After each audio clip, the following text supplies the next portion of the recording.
Comment apprendre le français de manière rapide, efficace, agréable et durable? Bonjour à tous, je m'appelle Marion, je suis professeure de français depuis plus de 10 ans maintenant.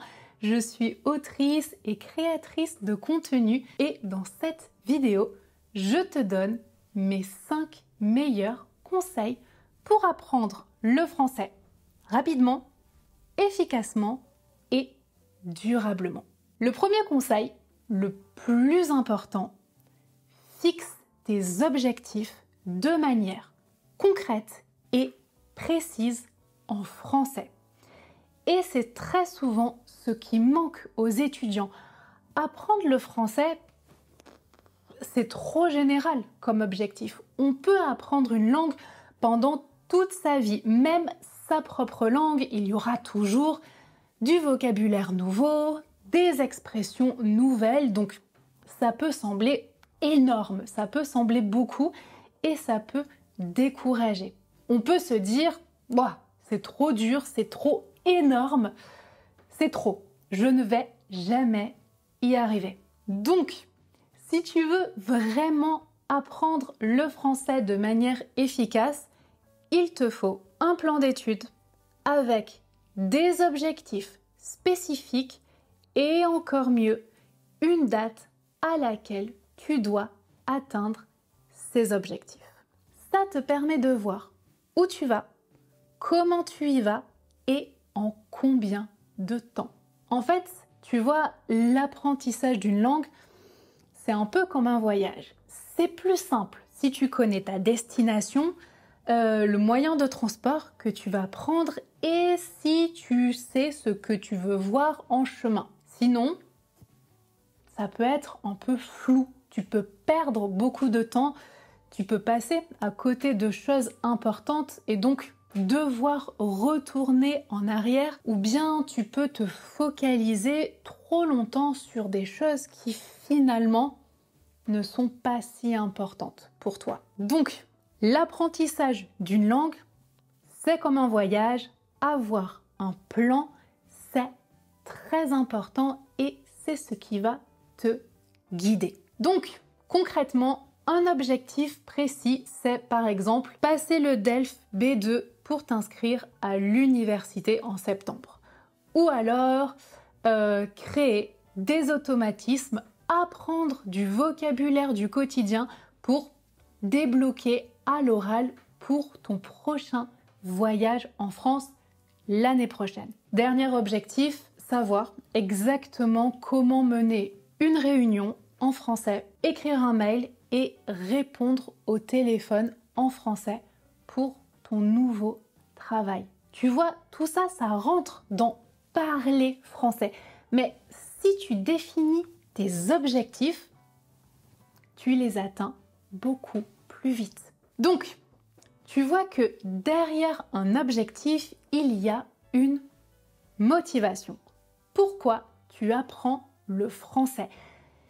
C'est très important pour toi de définir quelle est ta motivation parce que ça va te permettre de fixer tes objectifs de manière claire et adaptée. Si apprendre le français est une passion, que tu aimes la langue et que tu aimes voyager et que tu vas voyager en France, parfait, c'est ta motivation. Est-ce que tu as besoin de maîtriser le français à l'écrit pour ça? Oui, non. Est-ce que c'est un objectif par rapport à ta motivation?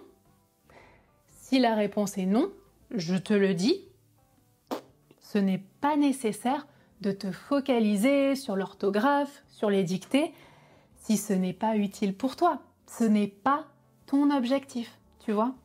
Est-ce que tu as surtout besoin de débloquer à l'oral pour parler en français et pour faire des rencontres pendant ton voyage?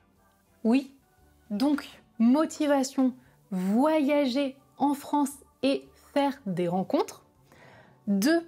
Objectif, débloquer à l'oral, créer des automatismes, prendre confiance et apprendre du vocabulaire. Et date du voyage, dans 3 mois. Donc, le plan le plus adapté, c'est un cours de conversation avec un professeur qui te corrige, qui identifie tes points forts et tes difficultés et qui va t'aider à débloquer et à faire en sorte que tu te sentes en confiance lors de ton prochain voyage. Les cours de conversation sont vraiment les plus populaires dans l'Académie de français de Madame à Paname. Donc si tu te reconnais dans les objectifs, rejoins-nous, nous sommes là pour t'aider. Tu définis ton objectif, c'est clair, concret, efficace et ça change tout.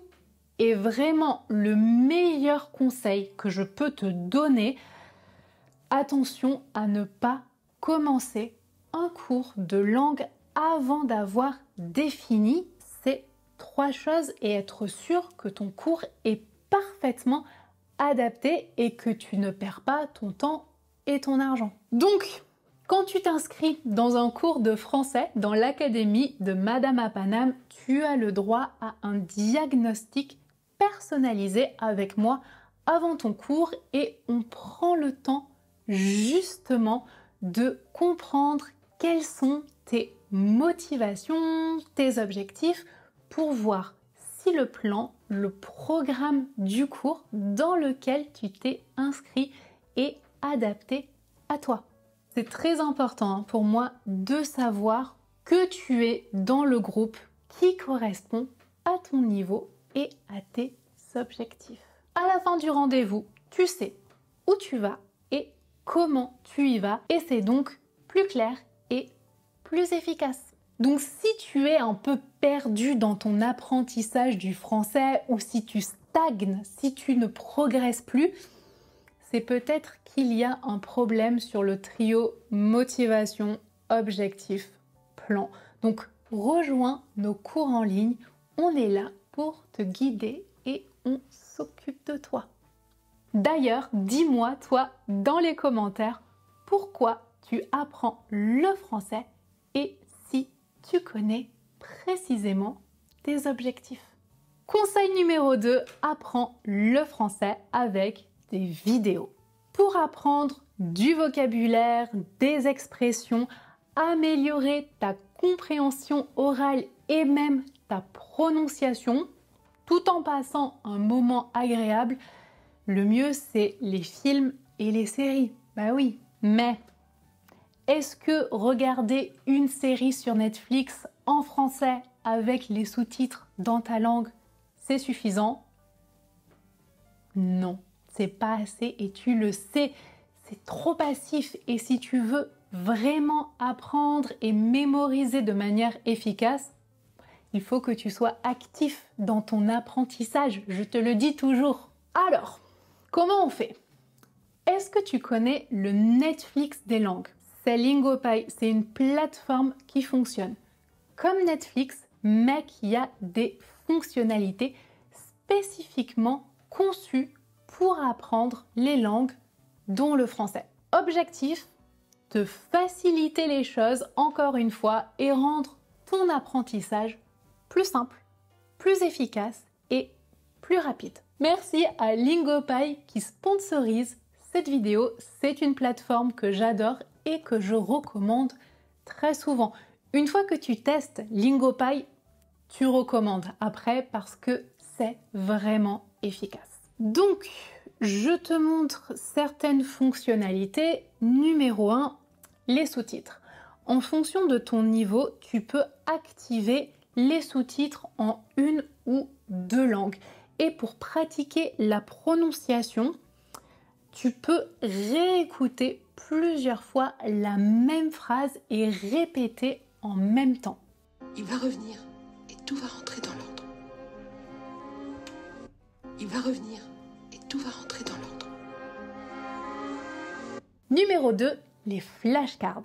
Quand tu ne connais pas un mot, ne perds pas ton temps à le noter, à chercher la traduction. Non, ça c'est la méthode traditionnelle. Tu cliques directement sur le mot et la traduction s'affiche.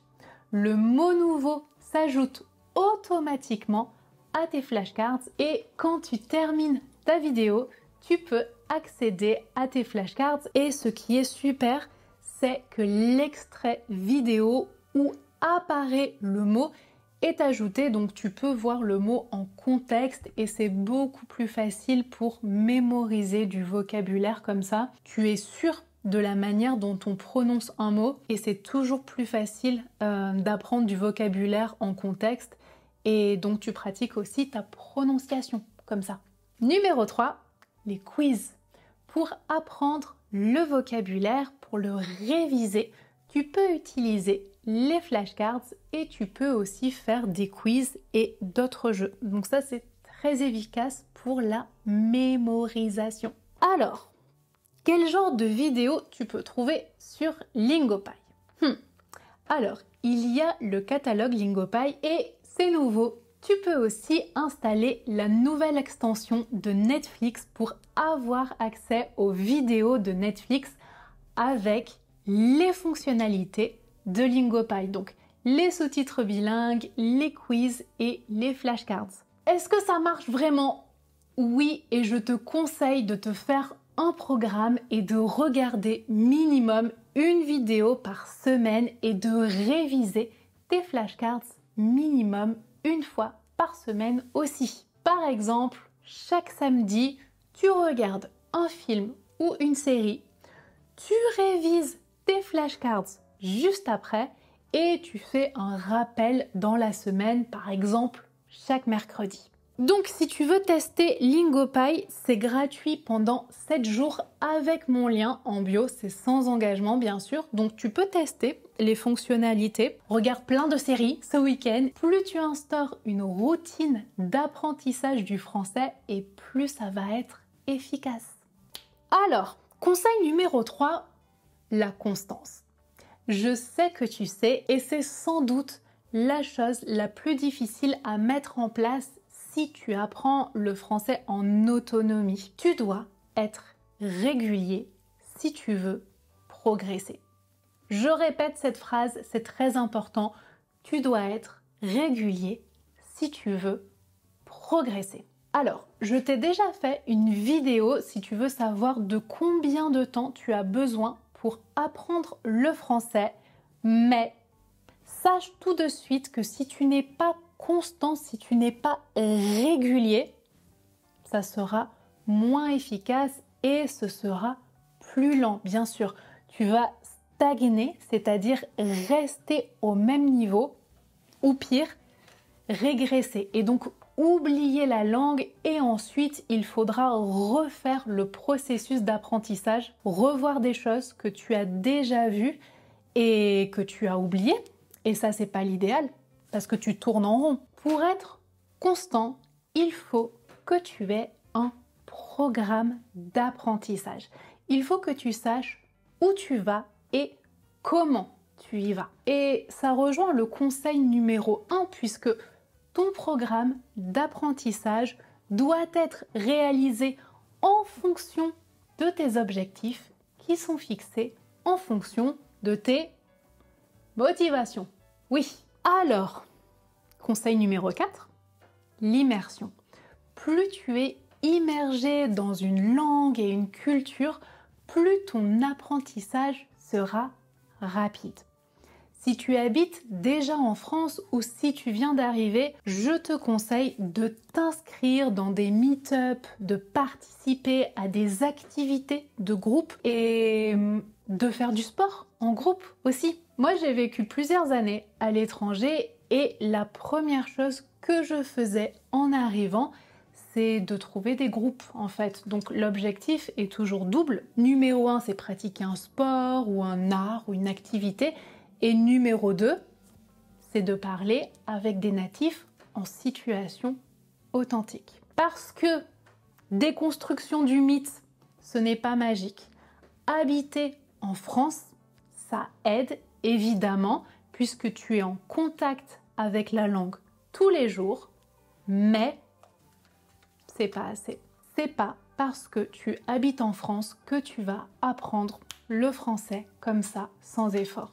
C'est pas vrai. J'ai eu plusieurs étudiants qui habitaient en France depuis des années et qui comprenaient le français parfaitement, mais qui parlaient une autre langue au travail ou à la maison et qui ne parlaient pas français, même après 10 ou 15 ans en France. Donc ce n'est pas rare, vraiment. Donc si c'est votre cas, pas d'inquiétude. Dans ces cas-là, on fait un gros travail de déblocage et de prise de confiance à l'oral, mais sachez vraiment que vivre en France, ça ne suffit pas pour apprendre le français. Et au contraire, tu peux avoir un niveau très avancé en français, même si tu n'habites pas en France. Et la plupart de nos étudiants de l'académie de niveau C1, C2 n'habitent pas en France. Par contre, ce qu'ils font, c'est qu'ils utilisent beaucoup Internet pour maximiser le contact avec le français. Concrètement, ton portable doit être en français. Tu vas dans Réglages et tu le mets en français. Première chose. Numéro 2, tu dois écouter un podcast par semaine en français. Vraiment, ça c'est le minimum. 15-20 minutes en allant au travail ou en cuisinant ou même dans les transports. Même si tu es très occupé, tu as 20 minutes dans ta semaine pour le français. Pareil, on a dit minimum une vidéo de français chaque semaine, YouTube, Lingopie, tu choisis. Et si tu utilises les réseaux sociaux, abonne-toi à des comptes pour apprendre le français. Ensuite, commence à penser en français. Ça va te permettre de débloquer à l'oral et je t'explique comment faire dans cette vidéo. Tu peux aussi te faire une playlist de chansons françaises. Sur Spotify, tu as les paroles, donc chante, vas-y, ça aide pour le vocabulaire et pour la prononciation. Si tu aimes lire, je te conseille de commencer par des nouvelles en français facile ou des articles de journaux assez courts et ça aussi, ça a un impact très positif sur ton français. En fait, si tu aimes quelque chose, consomme du contenu en français sur ce sujet. Si tu aimes le jardinage, le foot, si tu joues de la guitare ou si tu fais du yoga ou que tu aimes l'entrepreneuriat, par exemple, cherche du contenu en français sur ce sujet précis. Enfin, tu n'as pas besoin d'habiter en France pour parler avec les natifs. Utilise Internet. Tu peux prendre des cours de français. Je te conseille de partir sur la base de un cours par semaine pour commencer, mais tu peux aussi faire des échanges linguistiques ou participer à des activités en ligne, mais en français. Aujourd'hui, beaucoup d'échanges se font sur Zoom, donc profite de ça, profite de la technologie, vraiment. Tu as plein d'options. En fonction du lieu où tu habites, tu peux aussi trouver des associations, des instituts français ou des organisations qui proposent des activités culturelles en français. Donc regarde sur Internet s'il y en a. Est-ce que tu fais tout ça? Je te promets que ça change tout et que ça a un impact positif sur ton apprentissage. Enfin, conseil numéro 5, le journaling en français. Le journaling, qu'est-ce que c'est? C'est un outil de développement personnel qui consiste à écrire dans un journal 15 ou 20 minutes tous les jours. Et c'est génial d'adapter le journaling à l'apprentissage des langues. Ça marche très bien ensemble. Donc il y a différents types de journaling. Il y a le journaling assez libre, donc tu écris simplement ce que tu as dans la tête. Mais il y a aussi parfois des questions et tu dois y répondre. Par exemple, comment tu te sens aujourd'hui? Ou par exemple, quelles sont les 3 personnes qui t'inspirent le plus dans ta vie et pourquoi? Et moi, je fais ça avec l'anglais et c'est super efficace. Ça m'a beaucoup aidé dans mon apprentissage à plusieurs niveaux. en fait, ça aide indirectement à être plus fluide à l'oral parce que quand tu écris, tu as plus de temps pour réfléchir à la structure de la phrase, au vocabulaire et surtout, ça te force à penser dans une langue étrangère et donc ça crée des automatismes sans que tu t'en rendes compte. Et ça, c'est super. Prends 15 minutes par jour et tu écris ce que tu as dans la tête, ce que tu fais, ce que tu vas faire, une difficulté par exemple que tu as surmontée récemment, une chose intéressante que tu as vue ou que tu as entendue. Voilà, ce sont des pistes. Sache qu'il y a des carnets de journaling où les questions sont déjà écrites et tu peux y répondre. Donc tu peux trouver sur internet et sinon tu peux aussi trouver directement des questions sur Google. Tu n'as pas besoin d'acheter un carnet spécial et tu peux aussi inventer tes propres questions. C'est libre. Le plus important, c'est que tu prennes cette habitude d'écrire un peu en français tous les jours. Voilà, tu connais maintenant 5 manières d'apprendre le français de manière rapide et efficace. Dis-moi dans les commentaires quelle méthode tu utilises déjà et quelle méthode tu vas tester. Je te conseille de mettre en place minimum une méthode cette semaine pour voir une différence. Et bien sûr, plus tu suis ces conseils et plus ce sera efficace pour toi. Abonne-toi et mets un pouce vers le haut si cette vidéo a été utile pour toi et je te dis à bientôt dans une nouvelle vidéo.